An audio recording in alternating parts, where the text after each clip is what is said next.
Hello friends, मैं आप सभी भाइयों बहनों का मैं अपने यूट्यूब चैनल पे फिर से एक बार हार्दिक स्वागत करता हूं।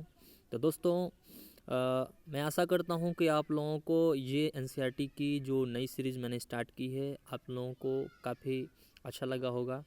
तो आप सभी इस एनसीईआरटी की नई सीरीज़ को जो मैं अभी स्टार्ट किया हूँ ज्योग्राफी को देख के अपने प्रिपरेशन को और भी अच्छा रास्ता दे सकते हैं। तो दोस्तों, आज हम एक नए चैप्टर के साथ आप लोगों के समक्ष फिर से हाजिर हो चुका हूँ। तो दोस्तों, आज का जो हमारा चैप्टर है वो है पृथ्वी की गतियाँ। क्या चैप्टर है? हमारा चैप्टर है पृथ्वी की गतियाँ। आज हम लोग गतियों के बारे में पढ़ेंगे कि पृथ्वी हमारी किस तरीके से गति करती है, किस तरीके से सूर्य की परिक्रमा करती है।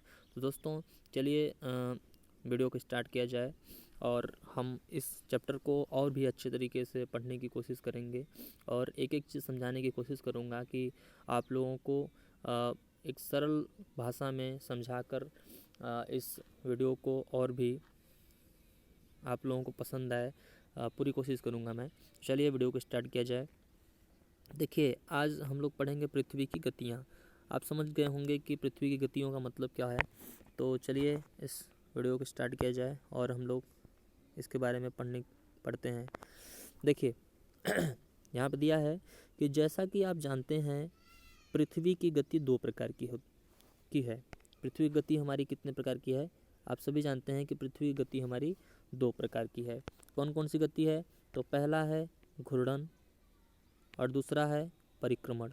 देखिए, घूर्णन का मतलब और परिक्रमण का मतलब क्या होता है, मैं आप लोगों को इसके बारे में बता देता हूँ। तो देखिए, घूर्णन का मतलब क्या होगा, जैसे हमारी पृथ्वी है, ये हमारी पृथ्वी है। तो पृथ्वी अगर अपने ही अक्ष पे अपने ही चारों तरफ अगर परिक्रमा करती है, अपनी ही चारों तरफ परिक्रमा करती है, तो इसको हम कह सकते हैं कि ये हमारा जो पृथ्वी है वो घूर्णन कर रही है अपने ही अक्ष पे। यह अपने ही अक्ष पे क्या कर रही है? घूम रही है, घूर्णन कर रही है। आप लोग यहाँ पे देख भी सकते हैं कि ये पृथ्वी की घूर्णन है। ये जो पृथ्वी हमारी घूम रही है इसे हम क्या कहेंगे कि ये हमारी घूर्णन कर रही है पृथ्वी। तो देखिए, ये हमारी पृथ्वी घूर्णन करती है। तो इस तरीके की जो अपने ही जगह पे जो अपना परिक्रमा करती है, अपने ही स्थान पे घूमती है 360 डिग्री, उसे हम कहते हैं घूर्णन। और परिक्रमण क्या होता है? परिक्रमण का मतलब होता है कि पृथ्वी हमारी एक ग्रह है। हम सभी जानते हैं कि पृथ्वी हमारी क्या है? एक ग्रह है। 8 ग्रह होते हैं सौरमंडल में। आप लोगों को बहुत अच्छी तरीके से मैंने बताया था, सौरमंडल में 8 ग्रह होते हैं, जिसमें सूर्य इसका सौरमंडल का मुखिया होता है, जिसमें हमारी पृथ्वी भी 8 ग्रहों में एक हमारी पृथ्वी भी ग्रह है, जिसके पास एक उपग्रह है चंद्रमा।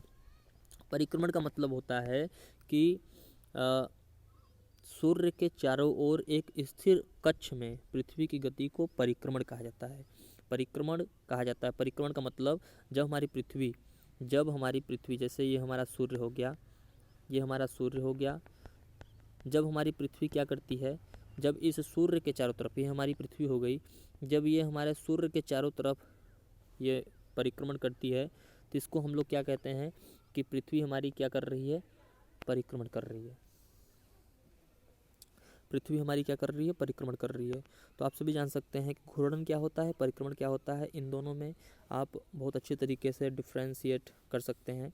तो आई होप आप लोगों को समझ में आया होगा कि परिक्रमण क्या है और घूर्णन क्या है। घूर्णन का मतलब पृथ्वी अपने ही अक्ष पे घूमती है 360 डिग्री, उसको कहेंगे घूर्णन। लेकिन परिक्रमण का मतलब सूर्य के चारों तरफ जो चक्कर लगाती है हमारी पृथ्वी 365 दिन में, तो उसको कहते हैं हम परिक्रमण। पृथ्वी का एक अक्ष एक काल्पनिक रेखा है। पृथ्वी का जो अक्ष है एक काल्पनिक रेखा है, जो इसके कक्षीय सतह से 66.5 डिग्री का कोण बनाती है। कितने डिग्री का? कक्षीय सतह से 66.5 डिग्री का कोण बनाती है। यह क्या है? कक्षीय सतह से 66.5 डिग्री का कोण बनाती है। वह समतल जो कक्ष के द्वारा बनाया जाता है उसे कक्षीय समतल, जो कक्ष के द्वारा बनाया जाता है उसे क्या कहते हैं? कक्षीय समतल कहते हैं। पृथ्वी सूर्य से प्रकाश प्राप्त करती है। हमारी पृथ्वी, हम सभी जानते हैं कि ग्रहों के पास न अपनी ऊष्मा होती है और न अपना प्रकाश होता है। ये हमारे जितने भी ग्रह हैं वो तारे के प्रकाश से प्रकाशित होते हैं। जैसे हमारे जो पास का तारा है वो कौन है? सूर्य है। सूर्य से ही हमारी पृथ्वी भी प्रकाशित होती है। तो वही बताने की कोशिश कर रहा है कि पृथ्वी सूर्य से प्रकाश प्राप्त करती है। पृथ्वी का आकार गोले के समान है, इसलिए एक समय में सिर्फ इसके आधे भाग पर ही सूर्य की रोशनी प्राप्त होती है। हम सभी जानते हैं कि पृथ्वी का आकार क्या है, गोला है। पृथ्वी का आकार गोला है। गोला होने के कारण एक समय में इसका जो आधा भाग है, एक समय में जैसे सूर्य इधर हो गया तो एक समय में यह आधे भाग को ही प्रकाश प्राप्त हो पाता है जहाँ पे दिन होता है। लेकिन जहाँ पे प्रकाश प्राप्त नहीं हो पाता है वहाँ पे क्या होती है, वहाँ पे होती है रात। लेकिन जहाँ पे प्रकाश प्राप्त होता है वहाँ पे होता है दिन। आप समझ पा रहे हैं कि मैं क्या समझाने की कोशिश कर रहा हूँ। चलिए आगे देखते हैं। करती है, पृथ्वी का आकार गोले के समान है, इसलिए एक समय में सिर्फ इसके आधे भाग पर ही सूर्य की रोशनी प्राप्त होती है। सूर्य की ओर वाले भाग में दिन होता है। अभी मैंने आपको बताया कि जिधर सूर्य का प्रकाश प्राप्त होता है उधर होता है दिन, जबकि दूसरा भाग सूर्य से दूर होता है जहाँ पे होती है रात। ग्लोब पर वह वृत्त जो दिन तथा रात को विभाजित करता है उसे प्रदीप्त वृत्त कहते हैं। प्रदीप्त वृत्त ये क्या होता है, प्रदीप्त वृत्त। जैसे यहाँ पे मैं समझा देता हूँ आपको कि जैसे यहाँ पे दिखाई दे रहा है कि ये हमारा क्या है, पृथ्वी है। और इधर जो आधा भाग है इधर वाला, ये इधर होगा दिन और इधर आधा भाग जो है इधर होगा रात। तो जो हमारे बीच में जो दिन और रात में अंतर कर रहा है, दिन और रात में बांटने का काम कर रहा है, जो रेखा हमारी है जो दिन और रात को बांटने का काम कर रहा है, उसको क्या कहेंगे, उसको ही हम लोग कहते हैं क्या, उसको ही कहते हैं प्रदीप्त वृत्त। आप सभी समझ पा रहे हैं। यह वृत्त अक्ष के साथ नहीं मिलता। यह वृत्त जो होता है वो अक्ष के साथ, अक्ष का मतलब, कहने का मतलब ये कि हमारी जो पृथ्वी है ये हमारा अक्ष है। ये देखिए, आप देख सकते हैं कि ये हमारा अक्ष है और इसमें भी देखिए ये हमारा अक्ष है। तो ये प्रदीप्त वृत्त जो है वो हमारे अक्ष के साथ नहीं मिल रहा है, ये अक्ष के साथ नहीं मिल रहा है। वही चीज़ें यहाँ पे बताने की कोशिश कर रहा है। जैसा कि आप 3.2 में देख सकते हैं, पृथ्वी अपने अक्ष पर एक चक्कर पूरा करने में लगभग 24 घंटे का समय लेती है। हम सभी जानते हैं कि हमारे पृथ्वी पर 24 घंटे का दिन और रात होता है। तो एक चक्कर, जब हमारी पृथ्वी एक चक्कर लगाती है तो हम कह सकते हैं कि एक दिन रात हुआ है। जैसे 24 घंटे में एक चक्कर पूरा करती है, जिसे एक दिन कहते हैं हम। घूर्णन के समय काल को पृथ्वी दिन कहा जाता है। घूर्णन के समय काल को पृथ्वी दिन कहा जाता है। यह पृथ्वी की दैनिक गति है। यह क्या है, यह हमारा घूर्णन जो होता है, घूर्णन हमारी पृथ्वी रोज करती है। यह इसे ही दैनिक, एक घूर्णन करती है तो एक दिन होता है, इसलिए इसे क्या कहते हैं, हम दैनिक गति के नाम से जानते हैं। आप देख सकते हैं, एक चीज़ मैं आपको और समझाना चाहता हूँ। आपको मैं बता चुका हूँ कि ये हमारा दक्षिणी ध्रुव है और ये हमारा उत्तरी ध्रुव है, और ये हमारा क्या है, ये हमारा देशांतर रेखा, ये हमारा अक्ष रेखा है, खींचा गया है, ये हमारा अक्ष है, और ये हमारा विषुवत वृत्त है, ये विषुवत रेखा है हमारा, और ये प्रदीप्त वृत्त रेखा है।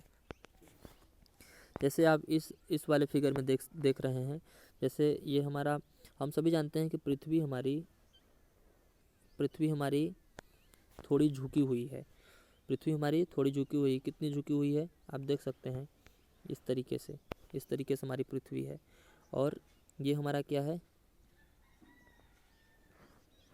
ये तो इसके बीच जो हमारा कोण बन रहा है, यहाँ पे आप देख सकते हैं, इसके बीच जो कोण बन रहा है, हमारा यहाँ से यहाँ तक का जो कोण बन रहा है हमारा, वो कितना है, 66.5 डिग्री का है। 66.5 डिग्री का कोण बना है, ठीक है। चलिए आगे देखते हैं। देखिए यहाँ पे क्या दिख रहा है, क्या आप जानते हैं, प्राचीन भारतीय खगोल शास्त्री आर्यभट्ट, जो प्राचीन भारतीय खगोल शास्त्री थे आर्यभट्ट, हम सभी जानते हैं कि आर्यभट्ट एक महान खगोल शास्त्री थे। आर्यभट्ट जो थे ने बताया था कि पृथ्वी गोल है। इन्होंने क्या बताया था? इन्होंने यह बताया था कि पृथ्वी गोल है, जबकि कितने साल पहले इन्होंने ये बताया था कि पृथ्वी हमारी गोल है। समझ लीजिए कि आज इतने सारे यंत्र हो गए हैं, तब जाके ये पता चला है कि हमारी पृथ्वी गोल है। लेकिन उस ज़माने में, जिस ज़माने में कोई यंत्र नहीं हुआ करता था, जिस ज़माने में कोई साधन सुविधाएं नहीं थी, उस समय हमारे देश के खगोल शास्त्री आर्यभट्ट थे। इन्होंने उसी समय बता दिया था कि हमारी पृथ्वी कैसी है, गोल है और अपने अक्ष पर घूर्णन करती है। कितने महान वैज्ञानिक थे वे, और उनका दिमाग कितना तेज़ था कि जिन्होंने अपने इमेजिनेशन से बता दिया था कि पृथ्वी हमारी गोल है और पृथ्वी हमारी घूर्णन करती है। आप समझ सकते हैं। अगर पृथ्वी घूर्णन नहीं करे तो क्या होगा? यहाँ पे आपको क्वेश्चन मार्क दिया गया है कि अगर पृथ्वी हमारी घूर्णन नहीं करती है, हम सभी जानते हैं कि अगर पृथ्वी हमारी घूर्णन करेगी तो एक दिन होगा, लेकिन यदि हमारी पृथ्वी घूर्णन नहीं करे तब क्या होगा, आप बताइए।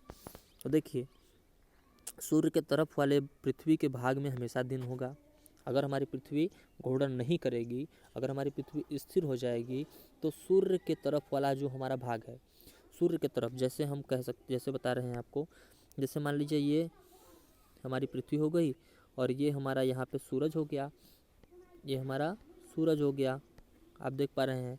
तो अगर पृथ्वी हमारी घूर्णन नहीं करती है तो जो जिधर सूर्य का भाग है, इधर वाले भाग पर हमेशा दिन होगा, हमेशा दिन ही रहेगा, जिसके कारण, दिन रहने के कारण यह क्या होगा, अत्यधिक गर्म हो जाएगा। जाहिर सी बात है, अगर हम किसी भी चीज़ पे अगर हम लगातार फोकस करते हैं, लगातार प्रकाश डालते हैं, तो उसमें जाहिर सी बात है कि ऊष्मा बढ़ेगी, और प्रकाश के कारण ऊष्मा बढ़ेगी तो यह क्या होगा, गर्म हो जाएगा, बहुत ज़्यादा गर्म हो जाएगा, जिससे यहाँ पे आग जैसी संभावना हो जाएगी। लेकिन जिस भाग में हमेशा रात रहेगी, उस भाग में रात के कारण, प्रकाश न पड़ने के कारण, उस भाग में हमेशा बर्फ जमा रहेगा। तो यही होगा अगर पृथ्वी हमारी घूर्णन नहीं करती। घूर्णन करने से क्या होता है, हमारी पृथ्वी, दिन और रात होती है, तो फिर कभी किसी भाग पे रात होता है तो दिन होता है, ऐसे करके हमारे पृथ्वी पे जो हमारा ये बैलेंस है वो बना हुआ है, जिसके कारण उस भाग में गर्मी लगातार पड़ेगी, हम सभी जानते हैं। दूसरे भाग में हमेशा अंधेरा रहेगा एवं पूरे समय ठंड पड़ेगी। इस तरह की अवस्था में जीवन संभव नहीं हो पाएगा। हकीकत है, वास्तव है कि जीवन संभव नहीं हो पाएगा। अगर इस तरीके की अवस्था बन जाएगी हमारे पृथ्वी पे, तो वहाँ पे जीवन संभव नहीं हो पाएगा। जीवन संभव इसलिए है क्योंकि दिन रात हो रही है, जिससे हमारी पृथ्वी पर एक प्रकाश का बैलेंस बना हुआ है, ऊष्मा का एक बैलेंस बना हुआ है, न अत्यधिक गर्मी पड़ रही है न अत्यधिक ठंडी पड़ रही है, जिसके कारण हमारे पृथ्वी पर जीवन संभव है, आप सभी जानते हैं। आगे बता रहा है कि पृथ्वी की दूसरी गति जो सूर्य के चारों ओर कक्ष में होती है, पृथ्वी की दूसरी गति जो सूर्य के चारों ओर कक्ष में होती है, उसे परिक्रमण कहा जाता है। परिक्रमण का मतलब क्या हो गया, आपको हम बताया है। परिक्रमण का मतलब हो गया कि सूर्य के चारों तरफ हमारी पृथ्वी घूम रही है, जिसे हम परिक्रमण कहते हैं, वो परिक्रमण कहा जाता है। पृथ्वी एक वर्ष में 365 सही 1/4 दिन में सूर्य का एक चक्कर लगाती है, सूर्य का एक चक्कर लगाती है। हम लोग एक वर्ष 365 दिन का मानते हैं, हम सभी क्या करते हैं, एक वर्ष 365 दिन का मानते हैं, तथा सुविधा के लिए 6 घंटे को इसमें नहीं जोड़ा जाता है। हमारी जो पृथ्वी है वो एक वर्ष में 365 दिन और 6 घंटे में एक चक्कर पूरा करती है, लेकिन हम लोग सुविधा के लिए क्या करते हैं, 6 घंटा जो होता है, 6 घंटे को हम लोग सुविधा के लिए नहीं जोड़ते हैं, 6 घंटे को लेकिन अगर 6 घंटे को हम लोग अगर 4 साल में जोड़ें तो 6 गुणित 4 तो हो जाएगा हमारा 24, और जो हमारा एक दिन बढ़ जाएगा। तो हर चौथे वर्ष एक दिन बढ़ जाने के कारण क्या होता है, लीप वर्ष। हर चौथे वर्ष क्या होता है, 366 दिन का हमारा वर्ष होता है, जिसे हम क्या कहते हैं, लीप वर्ष कहते हैं, लीप वर्ष कहा जाता है।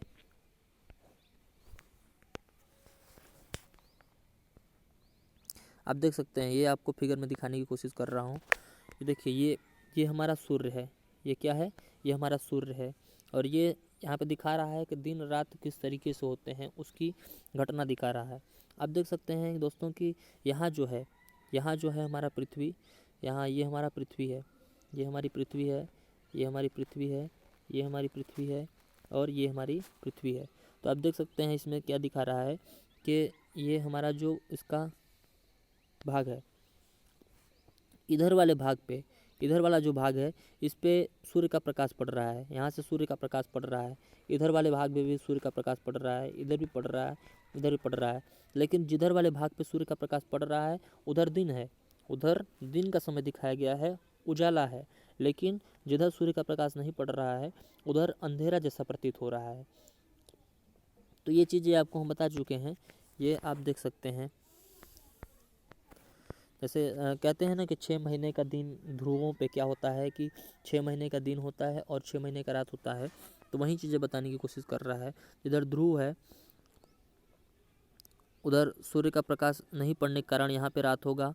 जैसे यहाँ पे हम बता रहे हैं आपको हर चीज़ें। आपको फिगर थोड़ा सा फिगर के माध्यम से इसमें नहीं समझाया जा सकता है।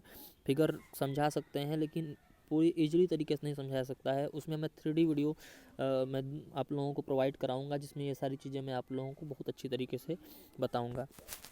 जैसे आप देख सकते हैं 4 वर्षों में प्रत्येक वर्ष के बचे हुए 6 घंटे मिलकर एक दिन यानी 24 घंटे के बराबर हो जाते हैं, है कि नहीं। जो मैंने बताया वही चीज़ें है। इसके अतिरिक्त दिन को फरवरी के महीने में जोड़ा जाता है। ये दिन को, ये जो एक दिन हमारा बढ़ जाता है उसको हम किस महीने में जोड़ते हैं? फरवरी के महीने में जोड़ा जाता है, फरवरी के महीने में जोड़ा जाता है। जिसके कारण फरवरी कभी 28 दिन की होती है तो कभी 29 दिन की होती है। यही कारण है दोस्तों कि फरवरी कभी 28, हर 4 साल में 28 दिन की होती है और फिर 29 दिन की हो जाती है। इसके अतिरिक्त दिन को फरवरी के महीनों में जोड़ा जाता है।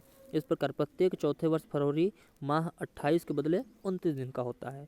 ऐसा वर्ष जिसमें 366 दिन होते हैं उसे हम क्या कहते हैं? उसे हम कहते हैं लीप वर्ष। लीप वर्ष कहा जाता है। पता लगाइए कि अगला लीप वर्ष कब होगा।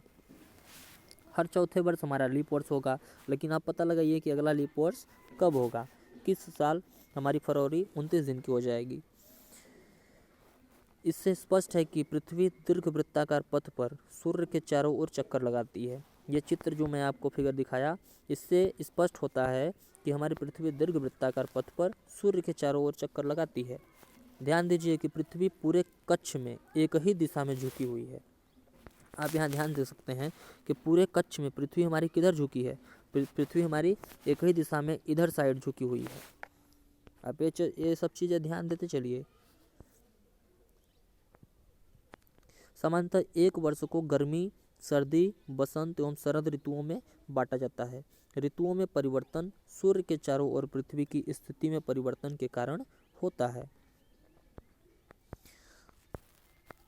देखिए, आओ कुछ करके सीखें। इसमें क्या कुछ बता रहा है आप देख सकते हैं। ये सब चीज़ें थोड़ा प्रायोगिक चीज़ें हैं, प्रयोग करके आप इसको पढ़ लीजिएगा। मैं आपको सिर्फ इम्पोर्टेंट चीज़ें ही बता रहा हूँ। तो चित्र 3.3 में क्या देख रहे हैं आप कि 21 जून को उत्तरी गोलार्ध सूर्य की तरफ झुका है। 21 जून को उत्तरी गोलार्ध सूर्य की तरफ झुका है। आप देख सकते हैं इस फिगर में कि 21 जून को ये देखिए यहाँ पे 21 जून को क्या हो रहा है? 21 जून को जो हमारा उत्तरी गोलार्ध है, 21 जून को जो उत्तरी गोलार्ध है हमारा, वो पूरी तरीके से सूर्य की तरफ झुका हुआ है। आप देख सकते हैं ये हमारा उत्तरी गोलार्ध है ऊपर वाला, तो ये पूरी तरीके से, ये देखिए ये हमारा प्रदीप्त वृत्त रेखा है, तो ये हमारा सूर्य की तरफ झुका है। तो जब सूर्य की तरफ झुका हुआ है उत्तरी अयनांत, इसको क्या कहते हैं? उत्तरी अयनांत कहेंगे। और इसमें क्या होगा? इसमें गर्मी पड़ेगी। ये ग्रीष्म ऋतु में होता है। उत्तरी अयनांत कब होता है? 21 जून को होता है। और कब होता है? ग्रीष्म ऋतु में। जब गर्मी में, ये गर्मी के दिनों में हमारा 21 जून को, आप सभी जानते हैं कि हमारे भारत में गर्मी 21 जून को पड़ती है उत्तरी अयनांत में 21 जून को। तो 21 जून को क्या होता है? 21 जून को सबसे बड़ा दिन होता है। जैसे यहाँ पे देखिए 21 जून को उत्तरी गोलार्ध सूर्य के, पहले पढ़ लेते हैं उसके बाद मैं आप लोगों को समझा देता हूँ। ये सब चीज़ें काफ़ी ईजी रहेगा। उत्तरी गोलार्ध सूर्य की तरफ झुका है। सूर्य की किरणें कर्क रेखा पर सीधी पड़ती हैं। इसके परिणाम स्वरूप इन क्षेत्रों में ऊष्मा अधिक प्राप्त होती है। सही बात है, जिधर सूर्य की प्रकाश पड़ेगी वहाँ पे गर्मी अधिक पड़ेगी। ध्रुवों के पास वाले क्षेत्रों में कम ऊष्मा प्राप्त होती है। ध्रुवों के पास वाले क्षेत्रों में कम ऊष्मा प्राप्त होती है, क्योंकि वहाँ सूर्य की किरणें सीधी नहीं पड़ती, तिरछी पड़ती हैं। उत्तर ध्रुव सूर्य की तरफ झुका होता है। जो उत्तरी ध्रुव होता है हमारा, वो किधर झुका होता है? सूर्य की तरफ झुका होता है। तथा उत्तरी ध्रुव रेखा के बाद वाले भागों पर लगभग 6 महीने तक लगातार दिन रहता है। 6 महीने तक क्या रहता है? 6 महीने तक लगातार दिन रहता है। जबकि जिधर सूर्य की रोशनी नहीं पड़ती है, दक्षिणी ध्रुव में 6 महीने की लगातार रात होती है। उत्तरी गोलार्ध के बहुत बड़े भाग में सूर्य की रोशनी प्राप्त होती है, इसलिए विषुवत वृत्त के उत्तरी भाग में गर्मी का मौसम होता है। इसलिए विषुवत वृत्त का जो उत्तरी भाग होता है, उधर क्या होता है? गर्मी का मौसम होता है। 21 जून को इन क्षेत्रों में सबसे लंबा दिन 21 जून को उत्तरी गोलार्ध के इन क्षेत्रों में सबसे लंबा दिन तथा सबसे छोटी रात होती है, जिसे हम क्या कहते हैं? उत्तर अयनांत कहते हैं, जिसे हम उत्तरी अयनांत या उत्तर अयनांत के नाम से जानते हैं। 22 दिसंबर को दक्षिणी ध्रुव के सूर्य की ओर झुके होने के कारण 22 दिसंबर को क्या होता है? दक्षिणी ध्रुव जो होता है हमारा, ये दक्षिणी ध्रुव है, वो सूर्य की तरफ झुके होने के कारण मकर रेखा पर सूर्य की किरणें सीधी पड़ती है। 22 दिसंबर को क्या हो रहा है? वहीं सेम चीज़ें क्या हो रही हैं? 22 दिसंबर को जब दक्षिणी ध्रुव हमारा सूर्य की तरफ झुका होता है, जिसके कारण मकर रेखा पर सूर्य की किरणें सीधी पड़ती हैं। चूँकि सूर्य की किरणें मकर रेखा पर लंबवत पड़ती हैं, इसलिए दक्षिणी गोलार्ध के बहुत बड़े भाग में प्रकाश प्राप्त होता है। इसलिए दक्षिणी गोलार्ध के बहुत बड़े भाग में क्या होता है? प्रकाश प्राप्त होता है। इसलिए दक्षिणी गोलार्ध में लंबे दिन तथा छोटी रात वाली ग्रीष्म ऋतु होती है। इसके ठीक विपरीत स्थिति उत्तरी गोलार्ध में होती है। पृथ्वी की इस अवस्था को क्या कहते हैं हम? इस अवस्था को पृथ्वी के कहते हैं दक्षिणी अयनांत। इस दिन क्या होता है? इस दिन दक्षिणी गोलार्ध का सबसे बड़ा दिन और सबसे छोटी रात होती है। ठीक उल्टा, क्या आप जानते हैं कि ऑस्ट्रेलिया में ग्रीष्म ऋतु में क्रिसमस का पर्व मनाया जाता है? आप सभी जानते हैं कि ऑस्ट्रेलिया में दिसंबर के महीने में हम लोगों की तरफ जब ठंडी पड़ती है, तो ऑस्ट्रेलिया में उस समय क्या पड़ता है? ऑस्ट्रेलिया में उस समय गर्मी पड़ती है। तो गर्मी के महीनों में क्रिसमस का पर्व ऑस्ट्रेलिया में मनाया जाता है। 21 मार्च एवं 23 सितंबर को सूर्य की किरणें विषुवत वृत्त पर सीधी पड़ती है। 21 मार्च और 23 सितंबर को सूर्य की किरणें विषुवत वृत्त पर सीधी पड़ती है।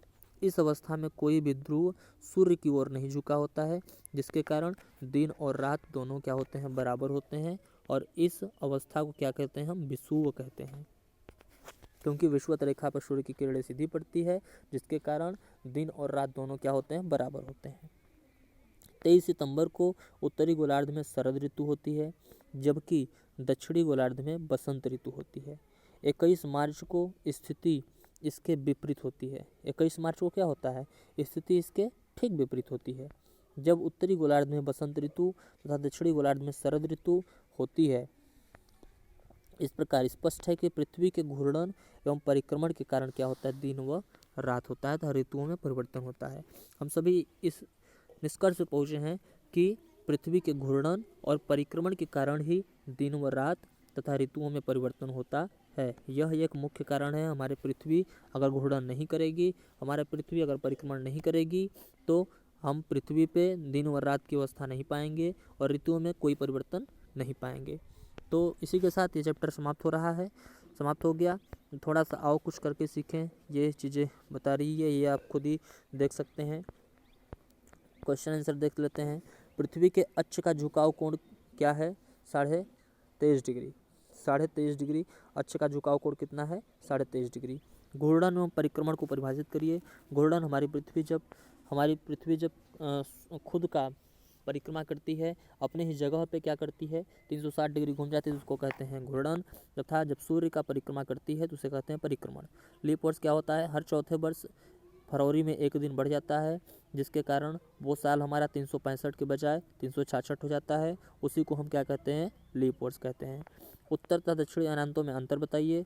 जब हमारे सूर्य की किरणें कर्क रेखा पर सीधी पड़ती हैं तो उस अवस्था को हम क्या कहते हैं, उत्तर अयनांत कहते हैं। जब दक्षिण में मकर रेखा पर सूर्य की किरणें सीधी पड़ती हैं तो उस अवस्था को हम क्या कहते हैं, दक्षिणी अयनांत कहते हैं। विषुव क्या होता है, 23 सितंबर अभी हम लोग पढ़े हैं, 21 मार्च तथा 23 सितंबर को सूर्य की किरणें विषुवत रेखा पर सीधी पड़ती हैं, जिसके कारण दिन व रात की अवस्था बराबर होती है और इसी को कहते हैं हम विषुव। दक्षिणी गोलार्ध में उत्तरी गोलार्ध की अपेक्षा उत्तर एवं दक्षिण का अयनांत अलग अलग समय में होता है। क्यों? आगे, ध्रुवों पर लगभग 6 महीने का दिन एवं 6 महीने की रात होती है। क्यों? क्योंकि जब हमारा उत्तरी ध्रुव जब सूर्य की सीध में होता है तो वहाँ पे 6 महीने की दिन होती है, जबकि दक्षिणी ध्रुव जब हमारे सूर्य के प्रकाश से बिल्कुल दूर होता है, अपोजिट साइड में होता है, तो वहाँ पर 6 महीने की रात होती है, इसलिए यह अवस्था होती है। पृथ्वी के सूर्य के चारों ओर की गति को क्या कहा जाता है? पृथ्वी के सूर्य के चारों ओर की गति को परिक्रमण कहते हैं। सूर्य की सीधी किरणें विषुवत वृत्त पर किस दिन पड़ती है? सूर्य की सीधी किरणें पृथ्वी के 21 मार्च को सूर्य की सीधी किरणें पड़ती हैं। गर्मी में क्रिसमस का पर्व कहाँ मनाया जाता है? ऑस्ट्रेलिया में गर्मी में क्रिसमस का पर्व मनाया जाता है। ऋतुओं में परिवर्तन पृथ्वी की किस गति के कारण होता है? ये होता है हमारा परिक्रमण के कारण होता है।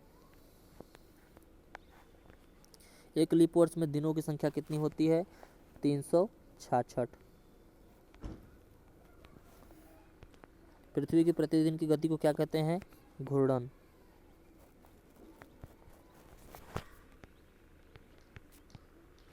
घूर्णन कहते हैं। पृथ्वी सूर्य के चारों ओर दीर्घवृत्ताकार कक्षा में घूमती है। 21 जून को सूर्य की किरणें कर्क रेखा पर सीधी पड़ती है। इसी के साथ ये चैप्टर हमारा समाप्त हो गया और आप लोगों को बहुत बहुत बधाई। आप लोग बहुत अच्छी तरीके से तैयारी कर रहे हैं और इसी तरीके से आप अपनी सही दिशा में मेहनत करते रहिए और इसका फल बहुत जल्दी आप लोगों को मिलेगा। So all the best. Thank you very much.